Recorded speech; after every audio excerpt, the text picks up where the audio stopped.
God in Genesis said that all that he created, especially man, was very good. What's good in God's eyes is very precise.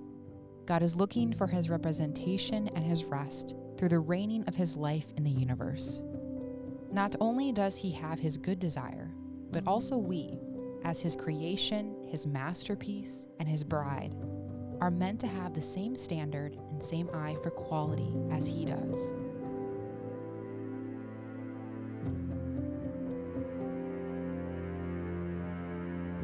In Exodus, we see that God was able to have a way to administer his taste and discernment of what was good through specific women who saw and treasured life. God was able to use them to preserve the life of Moses, whom his mother called a fine or good child, to ultimately make a way for the Israelites to leave Egypt. But what gave Moses' mother the eyesight to, just like God did in Genesis, call something good?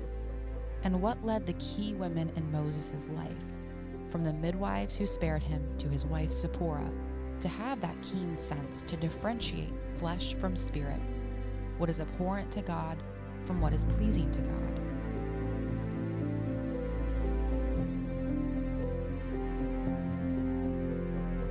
Consider Zipporah. Outwardly, she had nothing to do with the life of God. She was an outsider, a Gentile with an idol-worshiping background. Her father was even a Midian priest.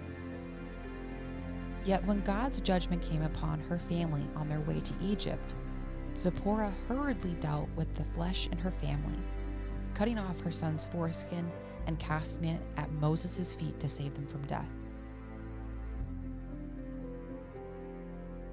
Who was Zipporah to circumcise anyone in her family? The Israelites' way of life was vastly different from how she had been raised. Yet she denied herself, coming out of her customs and Gentile background, to cut off the flesh and preserve life. Such a person must know the life of God, and also what is not of the life of God.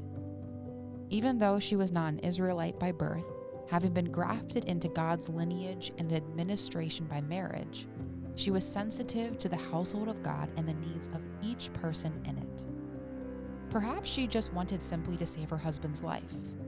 But having such a consideration for life, and eyesight for life, is a picture for us today as the church.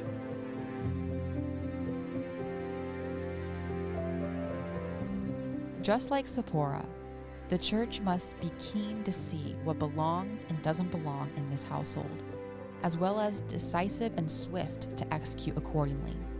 This is a true serving. Just as Zipporah set the scene for the rest of Exodus to happen, today such a serving paves the way for God's household to be built. When our eyesight is set on and matches what God sees and values, what is truly good, we make the way for his reigning in life to come in.